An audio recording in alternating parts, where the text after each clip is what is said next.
Vous avez tous vu ces images de Gabonais en liesse après le coup d'État qui a renversé Ali Bongo. L'armée a libéré le pays, nous sommes libres. Si ces Gabonais sont si contents, c'est parce qu'ils croient que ce putsch, dirigé par le général Oligui Nguema, met fin au régime d'une dynastie, celle des Bongo au pouvoir depuis 56 ans. Mais est-ce vraiment la fin des Bongo et de leur régime? Pour l'opposant Albert Ondo-Ossa, il n'en est rien. Derrière Oligui Nguema, il n'y a pas à chercher, c'est Pascaline Bongo qui est là. C'est pas un coup d'État, c'est une révolution de palais. Pourquoi l'opposant Ondo-Ossa appelle ça une révolution de palais? Et en quoi est-elle différente des autres révolutions survenues par exemple au Mali, au Burkina Faso ou au Niger? En Afrique de l'Ouest, on parle de révolution parce que c'est la politique africaine de la France qui est contestée. On demande le démantèlement des bases militaires françaises, il y a la question d'appropriation des ressources, voilà. Il y a tout un narratif sur cette question-là, ce qui n'est pas le cas au Gabon. Il n'y a pas que le discours qui en dit long sur ce coup d'État. En fait, à y voir de près, rien de ce qui a été fait jusqu'ici ne prouve qu'il y aura réellement une fin du système Bongo PDG. Et donc, ce qui est constitutif de la France-Afrique, des élites africaines, des élites françaises, des institutions, des réseaux plus opaques et une adaptabilité, ça c'est encore là. Je vais vous montrer pourquoi la famille qui dirige le Gabon depuis son indépendance est accusée de se maintenir au pouvoir en faisant croire qu'il y a du changement.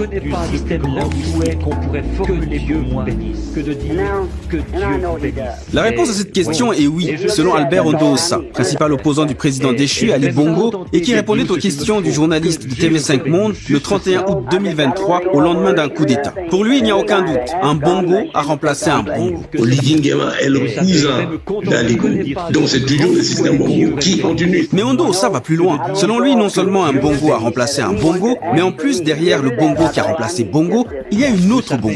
Derrière Oligui Nguema, il n'y a pas à chercher, c'est Pascaline Bongo qui est là. Oligui Nguema n'est qu'un sous-vivant. Enfin, il affirme qu'il savait que ce coup d'État allait avoir lieu, et que même la France le savait. Je suis allé à Paris, j'ai vu le Condorcet, j'ai prévenu sur ce qui allait se passer. Il y a au moins 3 éléments qui permettent, à ce stade, de corroborer cette thèse de révolution de palais, qu'on va appeler l'hypothèse Ossa. Le premier élément, c'est l'influence de Pascaline Bongo dans les affaires d'un palais qu'elle n'a jamais réellement quitté. Aujourd'hui âgée de 67 ans, elle est la grande sœur de l'ancien président, Ali Bongo. C'est aussi l'ancienne directrice de cabinet de leur père, Omar Bongo. Selon Antoine Glaser, journaliste et écrivain, c'est elle qui régnait aux côtés du père. Francophile, comme son père, c'est elle aussi qui entretenait ses réseaux. Ancienne vice-présidente d'Elf Gabon, devenue Total Gabon, c'est la digne fille de son père, garante des intérêts de la France-Afrique. Préférée du père, selon le journaliste Vincent Higeux, c'est elle qu'Omar Bongo aurait voulu comme successeur, en d'autres circonstances. Et donc, quand Antoine Glaser parle de Pascaline comme héritière politique de son père, il faut bien comprendre de quel héritage on parle exactement. Quand Omar était aux commandes, le Gabon était un pays stratégique pour la France. Le pays PMU, comme on l'appelait, riche en pétrole, manganèse et uranium. C'était aussi le pays des opérations clandestines de l'armée française. Libreville avait alors des allures de village gaulois et Omar se rêvait en chef des services secrets français. Sauf qu'à la mort d'Omar en 2009, ce n'est pas Pascaline qui lui succède, mais plutôt son demi-frère, Ali, qui à l'époque est ministre de la Défense. Une fois au pouvoir, l'une des premières choses que fait Ali, c'est de remercier Pascaline et un certain Brice Oligui Nguema, qui était à l'époque l'aide de camp d'Omar Bongo. Ce qui nous emmène au deuxième élément, la relation entre Ali Bongo, Pascaline Bongo et Brice Oligui Nguema. Entre Ali et Pascaline, les relations n'ont pas toujours été bonnes, et elles se sont encore tendues lors du partage de l'héritage à la mort de leur père. En revanche, Pascaline et Brice sont proches, d'après RFI. Pascaline Bongo et Brice Oligui Nguema ont accompagné Omar Bongo jusqu'à la fin de sa vie et sont donc restés unis. Quand, en 2009, Ali Bongo démet sa sœur de ses fonctions de directrice de cabinet, il éloigne Brice Oligui Nguema qu'il envoie comme attaché militaire au Maroc et au Sénégal. Il en profite également pour prendre ses distances avec la France, car contrairement à sa demi-sœur Pascaline et son cousin Oligui Nguema, Ali n'est pas très francophile. Il est fasciné par les États-Unis, ses copains se trouvent bien plus dans le monde anglo-saxon, au Moyen-Orient ou au Maroc. Ce qui vous donne une idée de la raison pour laquelle, lors du coup d'État, il a appelé à l'aide en anglais seulement. La Chine et l'Inde deviennent les 2 premiers partenaires économiques du Gabon. Et pour marquer ses distances et symboliser son affranchissement de Paris, le Gabon rejoindra plus tard le Commonwealth en 2022. En 2016, à la fin d'une élection très disputée et contestée, la France prend fait et cause pour Jean Ping, l'opposant d'Ali Bongo, qui n'est nul autre que l'ex-compagnon de Pascaline Bongo.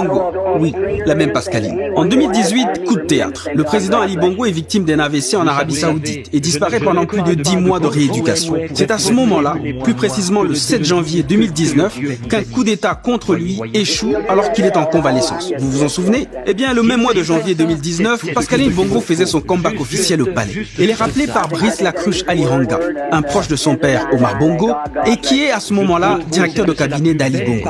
Pascaline récupère alors son statut, son passeport diplomatique, ainsi qu'un bureau à la présidence, non loin de celui du directeur de cabinet. Elle occupe désormais le poste de haute représentante du président de la République. Et devinez qui fait également son comeback au palais cette même année-là? Brice Oligui Nguema. En 2019, alors colonel, il revient au Gabon et prend la tête du renseignement de la garde républicaine. Il devient en 2020 le patron de cette unité d'élite, indispensable au régime Bongo et qui va le renverser 3 ans plus tard.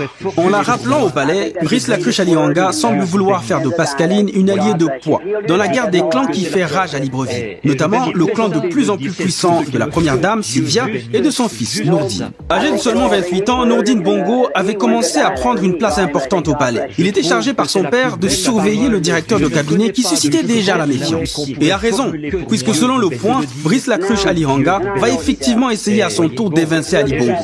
Sans succès. De retour de convalescence, le président Ali Bongo entame aussitôt une reprise en main du pouvoir. Commence alors la purge du palais. Le 2 octobre 2019, Pascaline perd son statut de haute représentante du président. Le 2 décembre 2019, Brice Lacruche Aliranga est limogé, puis arrêté dans une opération anticorruption baptisée Scorpion. 3 jours plus tard, Nourdine Bongo, lui, est propulsé coordinateur général des affaires présidentielles. Poste spécialement créé pour lui.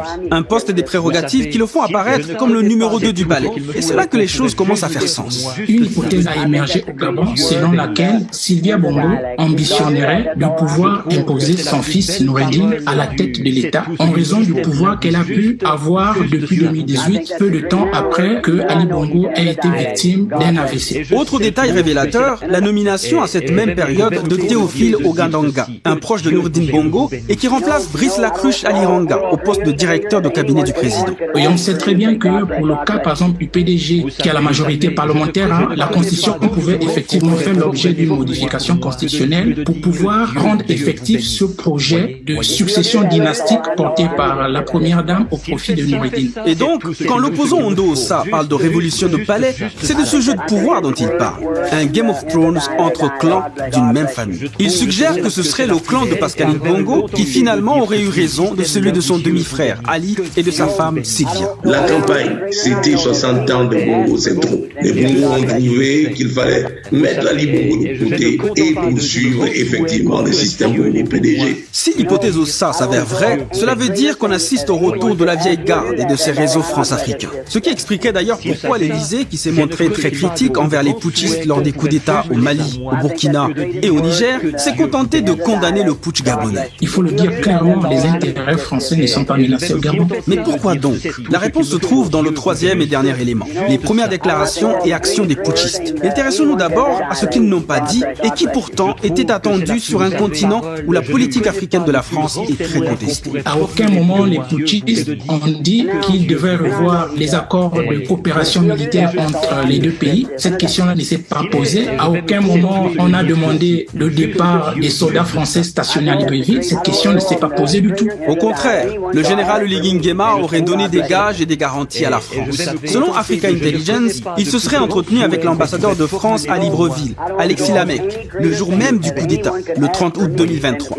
Puis, il a rencontré 2 jours plus tard, le 1er septembre 2023, et lui aurait assuré le retour de la France comme premier partenaire du Gabon. Au gage, le chef de la junte a ajouté la symbolique. Le 16 septembre 2023, il est allé rendre hommage à Omar Bongo, l'emblématique pilier de la France-Afrique, le fondateur du clan. C'est lui qu'Oligui Nguema a choisi comme, je cite, une source d'inspiration. Un jour plus tôt, le 15 septembre 2023, il avait également rendu hommage au premier président du pays, Léon Mba, celui qui rêvait de faire du Gabon un département français. Pour Thomas Borrell, co-directeur de l'ouvrage collectif L'Empire qui ne veut pas mourir, une histoire de la France-Afrique, les espoirs du peuple gabonais risquent d'être étouffés de l'intérieur. Il y a une volonté très claire qui s'exprime dans ces pays-là de tourner la page, mais encore une fois, les attributs de la puissance française sont encore là et la France dispose encore d'alliés, des élites africaines qui jouent le jeu de ses intérêts. Autre élément qui suscite méfiance et questionnement, la contradiction entre ce que dit le général Oligui Nguema et ce qu'il fait. Voici ce qu'il a dit en traçant sa feuille de route. Le but pour nous, c'est d'aller au plus vite,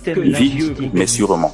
Aller au plus vite, ce n'est pas organiser les élections dans le tas où on va se retrouver avec les mêmes erreurs ou les mêmes en s'appropriant au pouvoir, comme disait Nguema, et ça revient la même chose. C'est pourtant ce qu'a fait le chef putschiste dans ses premières nominations à la tête d'institutions clés de la transition. Il a choisi les mêmes caciques du Sérail Bongo ou presque. Le nouveau président de la Cour constitutionnelle, Dieudonné Abaowono, est un ancien du régime Bongo.